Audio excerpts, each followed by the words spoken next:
chicos es un ejemplo que ellos nos dan, ¿no? Nosotros por ahí los tomamos como ejemplo, como referencia a ellos, y ellos son de bendición, siempre dando una palabra o aconsejándonos. Así que los bendigo, pastores. Amén. Y bueno, vamos a ir a la palabra. Está en Amén. segunda, capítulo 6, versículo 1.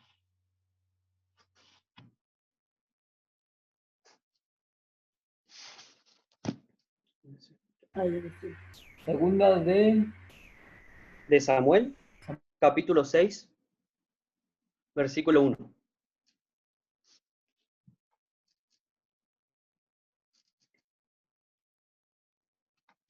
Vamos a leer del 1 al 11.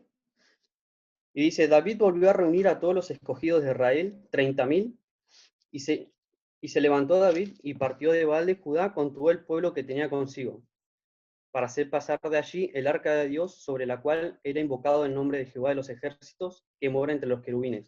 Pusieron el arca de Dios sobre un carro nuevo y la llevaron de la casa de Abinadab, que estaba en el collado, y Usa y Gallo, hijo de Abinadab, guiaban el carro nuevo. Cuando lo llevaban de la casa de Abinadab, que estaba en el collado con el arca de Dios, Ayo iba delante del arca. Y David y todas las casas de Israel danzaban delante de Jehová con toda clase de instrumentos de madera de haya, con arpas, salterios, panderos, flautas y címbalos. Cuando llegaron a la era de Nacón, Usa extendió su mano al arca y la sostuvo, porque los bueyes tropezaban. Y el furor de Jehová se encendió contra Usa, y lo hirió allí Dios por aquella temeridad, y cayó allí muerto junto al arca de Dios. Y se entristeció David por haber herido a Jehová a Usa, y fue llamado aquel lugar Pérez Usa hasta hoy. Y temiendo David a Jehová aquel día, dijo, ¿cómo ha de venir a mí el arca de Jehová?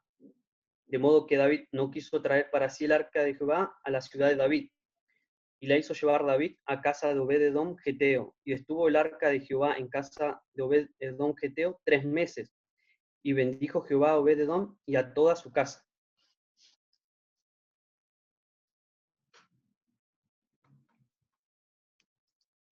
Les voy a contar un poquito así rapidito, un poco la historia de, de los movimientos que tuvo el arca.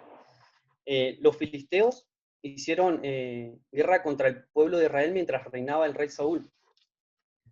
Eh, los filisteos ganaron la batalla y tuvieron la idea de llevarse el arca a su ciudad. Y en primera de Samuel 5, 11, 12, vamos a leer rapidito.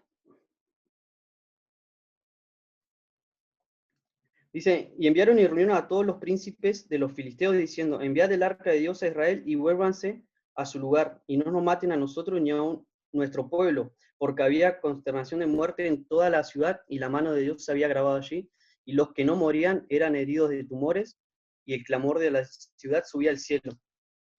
Los filisteos se llevaron el arca, y Dios se enfureció, y dice que estos morían, y los que no morían eran heridos por tumores.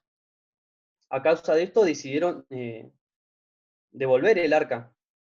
Después de 7 meses, la llevaban en el camino, sucedieron un par de cosas, y dice que llegaron el arca a casa de Abinadab, que estaba en la ciudad de Kiriam Jearim, del territorio de Judá, a unos 14 kilómetros de Jerusalén, y el arca de Dios estuvo en casa de Abinadab 20 años. El arca estuvo 7 meses con los filisteos y 20 años en casa de Abinadab. Cuando David asume como rey, después de la muerte de, de Saúl, él lo que quiere es llevar el arca a su ciudad, al monte de Sión en Jerusalén.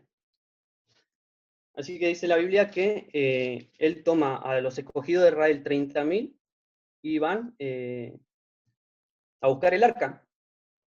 Así que bueno, van a buscar el arca y la traen, la cargan el arca en un carro nuevo.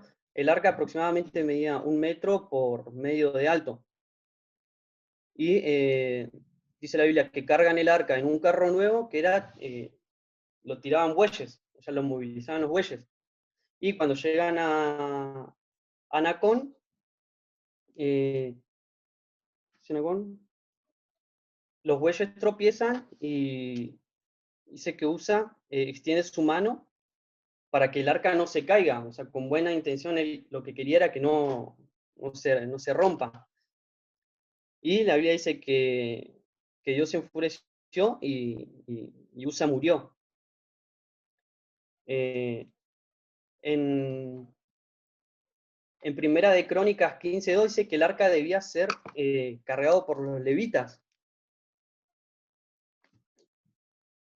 Había una serie sí, de requisitos, podríamos decirle, de parte de Dios para trasladar el arca. No era que se podía ni tocar ni mover a como uno quiera. El arca representaba la presencia de Dios en ese tiempo.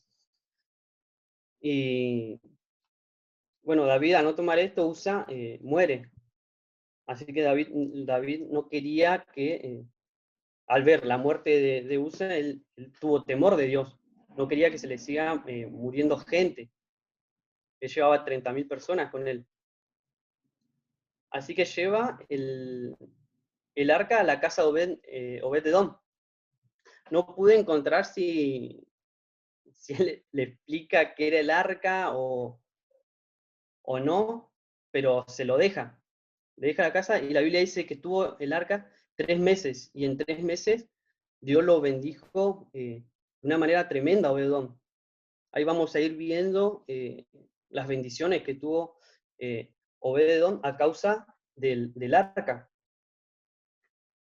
Esto me llevó a hacerme un par de preguntas, que una fue la presencia de Dios. Esto me lo preguntaba yo, pero se los pregunto a ustedes también. ¿La presencia de Dios está en tu casa? ¿Hay lugar en tu familia, en tus cosas, en tu vida, en tu boca también, a través de lo que declaramos? Hay lugar, no para el arca físicamente, sino la presencia de Dios.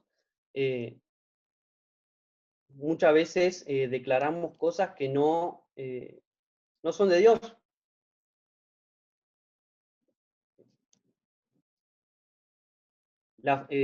Como decían los chicos, se me viene ahora, la familia es muy importante. Obed-Edom, seguramente cuando le llevaron el arca, él tuvo temor, porque seguramente alguien le habrá dicho que hubo una persona que por querer sostenerla para que no se caiga, murió. Pero se ve también un espíritu de servicio en Obed-Edom, de temor de Dios, de entrega también, pues la tuvo 3 meses y seguramente la cuidó de una manera tremenda para que Dios lo bendiga. Después otra pregunta que me hacía era por qué el arca fue de maldición, podríamos decirle, y de bendición para otros. Porque vimos que el arca estuvo 7 meses con los filisteos y morían los filisteos a causa de eso, y estuvo 20 años en casa de Abinadab, y solo estuvo 3 meses en casa de Obed-Edom y lo bendijo de una manera tremenda. Entonces yo me ponía a pensar, digo, ¿por qué no encontré de Abinadab qué sucedió en esos 20 años, pero en 3 meses le cambió la vida a una persona, a una familia? Entonces yo podía ver ahí que hubo en Obed-Edom, que levantó un altar de oración, yo creo que hubo una profunda entrega en el cuidado del arca. Yo me asombraba con él y esto me llevó también a hacerme otra pregunta que decía, ¿quiero esa presencia o por ahí uno tiene miedo a perder la comodidad, podríamos decirle, porque Obed-Edom estaba en su casa y de repente le llevaron el arca? No sé si él, porque el rey se la llevó o no, él la aceptó. y él estaba seguramente tranquilo en su casa, pensaba yo, y de repente le llega una caja, un cajón grande, y yo por ahí pensaba, Dios, le servimos por ahí a nuestro tiempo, o cuando tenemos ganas, como jóvenes por ahí. Eh, Esto me llevaba a replantearme un montón de actitudes que yo personalmente he tenido antes de esta pandemia, que por ahí sí, por ahí le servíamos cuando teníamos ganas o cuando teníamos tiempo, pero en este tiempo de pandemia que uno está en su casa, más tranquilo, por ahí te lleva a pensar y a replantearte un montón de cosas en cuanto al Evangelio, porque cuando Jesús vino, él y sus discípulos no es que estaban cómodos, él tuvieron un tremendo trabajo y, y nada, por ahí me angustiaba yo solo cuando leía esto, de pensar que tiene que haber un cambio de actitud por ahí en nosotros, en cuanto a cómo servimos, a lo que declaramos también muchas veces, porque por ahí uno es muy, eh, no sé qué palabra, muy mal llevado, por ahí cuando pasa algo uno se enoja, entonces uno tiene que por ahí tener ese temor bueno de Dios y tener cuidados en las cosas que hacemos y que declaramos muchas veces, porque por ahí uno dice, le dice tonto a alguien, pero esa palabra por ahí puede tener un efecto que en la otra persona que por ahí nosotros eh, no lo tomábamos como que le iba a afectar de cierta manera a alguien, alguna palabra que le digamos. Eh, También pensaba que Dios nos llama a personas capacitadas, porque podía haber que Obededón era una persona común que estaba en su casa y de repente hay una serie de cosas que en Primera de Crónicas 15:21 dice que Dios le dio la bendición de ser músico. En, en Primera de Crónicas 15:24 lo llevó a ser portero. Cuando llega a oídos del rey de que Obededón estaba siendo bendecido, David como que quiere volver a intentar trasladar el arca hacia la ciudad. Y esto me hacía pensar que por ahí la presencia de Dios en uno contagia a, a los demás. Si yo tengo presencia y contagio a otro y ese otro pensaba una iglesia llena de la presencia de Dios, es una iglesia que puede transformar un montón de vidas. Eh, Así que yo anoté 5 cositas que produjeron la presencia de Dios en Obededón, y uno es que Dios bendijo a toda su familia. Dios bendijo todo lo que tenía. Dios lo llevó a servir como portero. Él era un guarda protector del arca, que era un trabajo sumamente importante. O sea, yo pensaba, la presencia de Dios puede cambiar tu familia, tus hijos, puede bendecir tu trabajo, tus proyectos, tu economía. En 3 meses, a Obededón le cambió la vida a la presencia. Entonces a nosotros, acabar en 3 meses, eh, también puede haber un cambio rotundo en nosotros y en nuestra familia.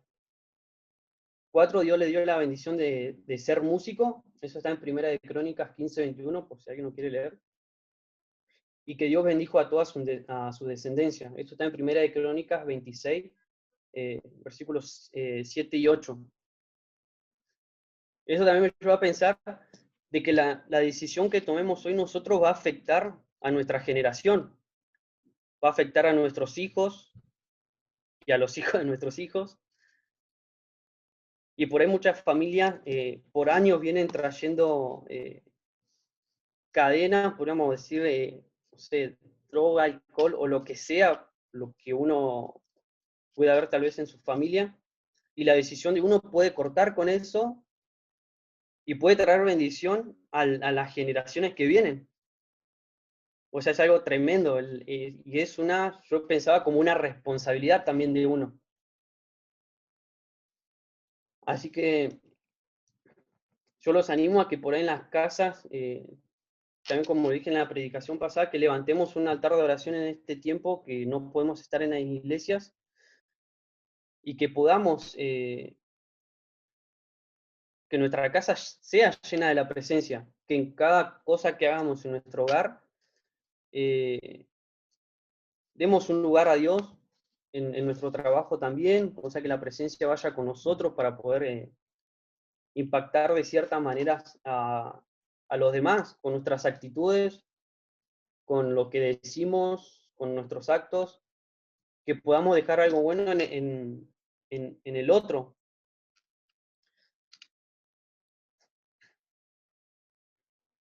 Y bueno,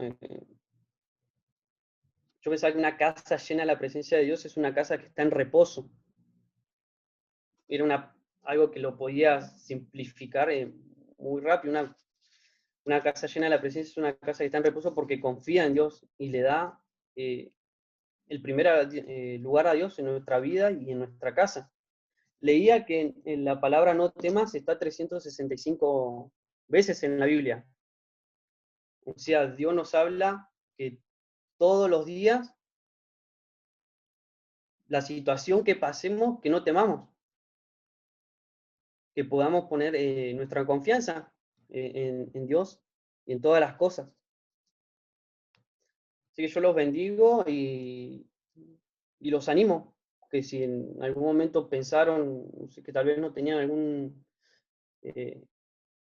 lugar o algo para hacer en algún puesto en la iglesia, que seamos llenos de la presencia y que podamos impactar a otros, porque a través de la palabra, el predicar la palabra es para cada uno de nosotros.